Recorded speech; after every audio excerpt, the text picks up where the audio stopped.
Hey, before we get into this episode, I want to show you guys this clip from my YouTube studio. As you can see, over 90% of the people that watch these videos are not subscribed. So if this is your first time watching my video, I get it, wait till the end. If you like it, then subscribe. But if you're a returning viewer, please hit that subscribe button. It helps me out a ton. Let's get to it. Okay, number one, Pavones in Costa Rica.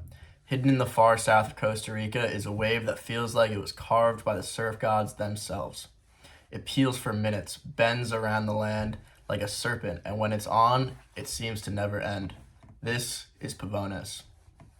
Pavones is one of the longest left-hand point breaks in the world. On the right swell, you can drop in at the top, carve through dozens of sections, and ride for over 1 kilometer. It's not a heavy wave, it's a rhythm wave. Part of what makes Pavones so special is where it lives. You're not just surfing a point, you're surfing in the jungle. Scarlet macaws fly overhead, howler monkeys echo in the trees. It's one of the few waves where the setting is just about as breathtaking as the wave itself. Pavones needs a long period south swell to truly come alive, the kind that wraps in clean, section after section. Too small and it breaks into pieces, and too big it's sort of just a wash through. So you want to get it on those sides where it's head high to double head high and just absolutely pumping. And next, we take you from the jungles of Costa Rica to the golden headlands of Queensland. Over in Aussie, oi, oi, oi. Our next stop is Noosa, Australia, another world-class point break with a very different vibe and a deep connection to surf history. Located on the Sunshine Coast just north of Brisbane, Noosa is a series of long right-hand points tucked into a national park. It's not just a surf break, it's a cultural landmark, known for its perfectly peeling waves. It's been called the spiritual home of Australian longboarding. Noosa's surf history goes back to the 1960s, when it was during this golden era that longboarders first explored the headland, riding classic logs with single fins, no leashes, and endless style. Legends like Bob McTavish, Nat Young, and Kevin Platt helped define what it meant to truly dance on a wave, cross-stepping, nose riding, and trimming with flow. Today, Noosa remains a sacred spot for traditional logging.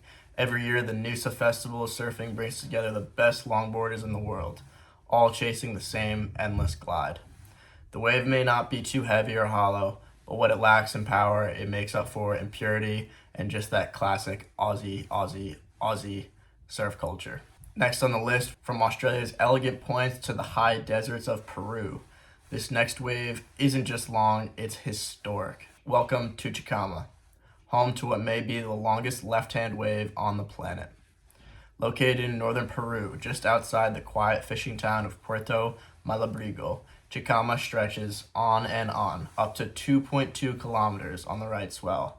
That's not just a long wave, that's a journey, that's a trip, that's a mission. While local fishermen knew this wave forever, it wasn't until the 1960s that Chicama appeared on the global surf radar. Stories say a Californian surfer named Chuck Shipman spotted the point from a plane window and saw lines wrapping around forever down the coast. Soon, word spread and the legend of Chicama began. The magic happens between April and October, when long-period south swells hit the coast. The waters are chilly, winds are offshore, and the desert air stays dry. The town is quiet, no party scene, just waves, wind, and wide open lineups. If you've ever dreamt of surfing a wave that just never ends, this is your place. Chicama is real. From Peru's desert perfection to the volcanic coastline of New Zealand, we're chasing lines at the edge of the world. Welcome to Raglan, a place where green hills meet endless lefts and surf culture runs deep. Raglan sits on the west coast of New Zealand's North Island, a sleepy surf town with a backdrop straight out of a fantasy novel. The landscape is dramatic, the people are grounded, and the surf, let's just say the Kiwis have been keeping it a good secret. Raglan isn't just one wave, it's a trio of point breaks that can link up when the swell is right. Indicators is the longest and most technical. Whale Bay is more mellow and playful, and Manu Bay, the crown jewel, offers long wrapping walls and classic rides that can last up to 600 meters. Raglan hit the global surf radar in the 1960s, especially after it starred in the classic surf film Endless Summer. but its connection to the ocean goes way back, when the indigenous Maori people revered the sea as a living entity. Raglan lights up from March to October when southwest swells roll across the Tasman Sea. Expect cool water, powerful lines, and often protected conditions thanks to the consistent offshore winds. Raglan, the town itself, is a mix of artists, farmers, surfers, and wanderers. You come for the surf, but you stay for the lifestyle.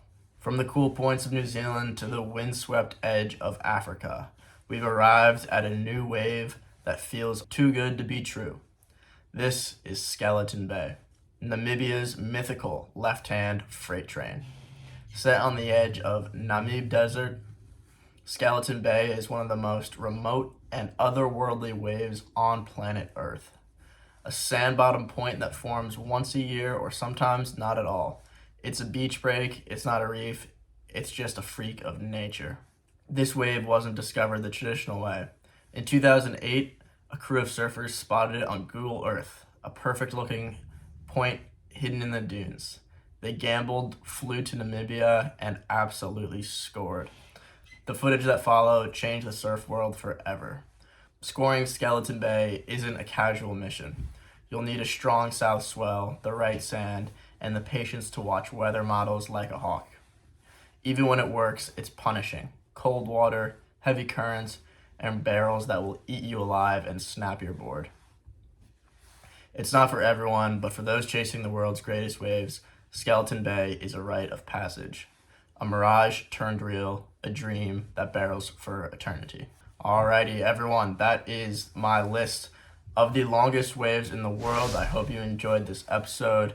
I know I did. Doing the research on these places just got me so fired up to get back in the water, which I'll be back soon enough. I'm heading down to Nicaragua for the summer season, and I'll be down there through November. I'll be opening up a little surf house there, so gonna get a little surfing with Pat business going. If you're coming down to Nicaragua, shoot me a message.